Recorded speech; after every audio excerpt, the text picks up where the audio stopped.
खूप भूक लागलेली आहे आणि काहीतरी मस्त अगदी चटपटीत झणझणीत खावंसं वाटतंय आणि तेही अगदी घरच्या घरी. तर त्यासाठीच आज आपण बनवतोय पनीर हैदराबादी मसाला. अगदी सोप्या पद्धतीने आणि कमी साहित्यात होणारी अगदी झटपट अशी ही रेसिपी आहे. चला तर मग पटकन रेसिपीला सुरुवात करूया.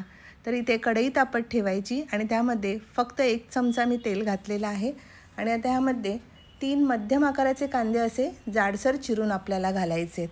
आता हे कांदे आपल्याला अगदी 2 ते 3 मिनटासाठी असे परतून घ्यायचे आहेत आणि त्यानंतर ह्यामध्ये 15 ते 20 लसूण पाकळ्या घालायच्या आहेत.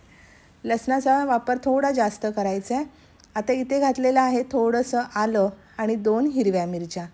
आता हे सगळं साहित्य आपल्याला छान असं 3 ते 4 मिनटासाठी परतून घ्यायचं आहे. कांद्याचा रंग खूप जास्त बदलायचा नाही, थोडा हलका सोनेरी झाला की आपण गॅस बंद करायचं आहे. आणि आता हे मी मिक्सरच्या भांड्यामध्ये काढून घेते आणि आता आपल्याला हे वाटून घ्यायचं आहे. तर आता कांदा, आलं, लसूण, मिरची हे सगळे एका मिक्सरच्या भांड्यामध्ये काढून घेतलेलं आहे.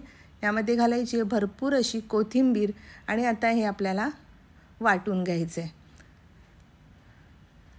तर इथे पहा मिक्सरला हे वाटून घेतले आणि छान अशी अगदी बारीक अशी पेस्ट करून घेतलेली आहे. आता त्याच कढईमध्ये साधारण 3 मोठे चमचे इतकं मी तेल घातलेलं आहे.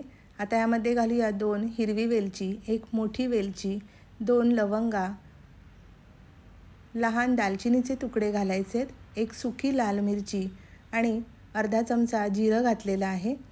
आता यामध्ये आपण सुरुवातीला जो मसाला वाटून घेतला होता, कांदा, आलं, लसूण, कोथिंबीर, हिरवी मिरची याची अगदी बारीक पेस्ट करून घेतली होती, ती सगळी यामध्ये घालायची आहे. तर इथे पहा हे सगळं वाटण मी ह्यामध्ये घातलेलं आहे आणि आता आपल्याला हे वाटण तेलामध्ये छान असं 3 ते 4 मिनटं परतून घ्यायचं आहे. तर आता इथे हा मसाला आपला तेलामध्ये व्यवस्थित असा परतून झाला आहे. आता घालायची पाव टीस्पून हळद, अर्धा चमचा धणे जिरे पावडर आणि इथे 2 चमचे मी काश्मीरी लाल मिरची पावडर घातलेली आहे, म्हणजे भाजीला आपला रंग अगदी सुरेख येतो.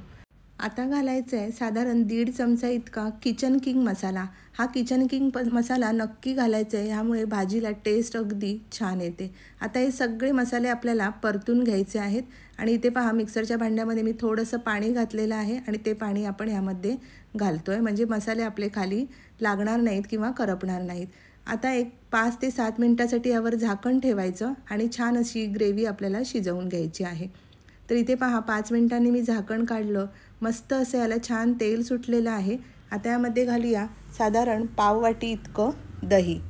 आता दही घातल्यानंतर एकदा छान असं हे मिश्रण चमच्याने आपल्याला हलवून घ्यायचं आहे आणि परत यावर आपल्याला 5 ते 7 मिनटासाठी झाकण ठेवायचं आहे.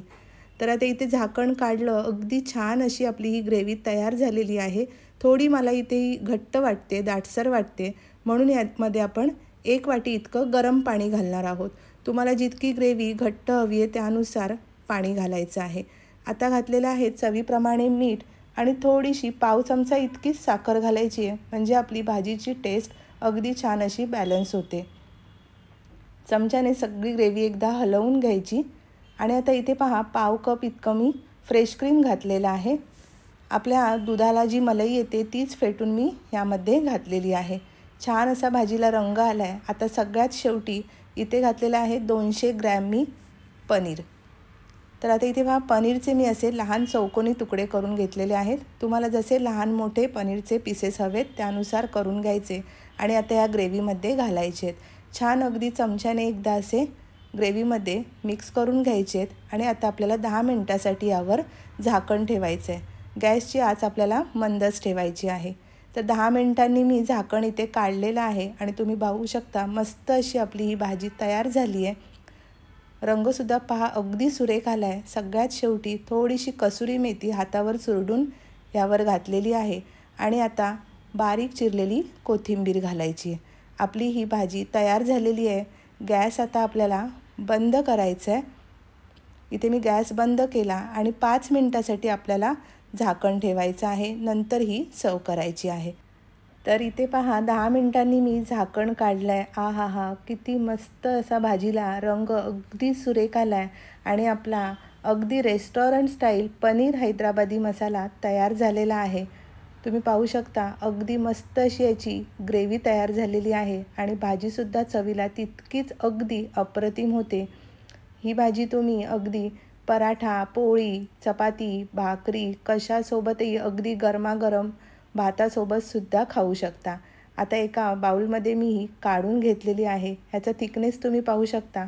अगदी सोप्या पद्धतीने मी इथे करून दाखवली आहे आणि अगदी घरच्या साहित्यात अगदी रेस्टॉरंट स्टाईल चवीची आपली ही पनीर हैदराबादी मसाला तयार झालेला आहे।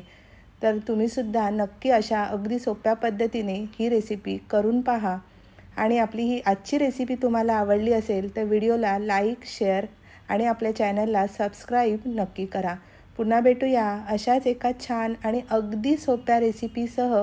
तोपर्यंत धन्यवाद।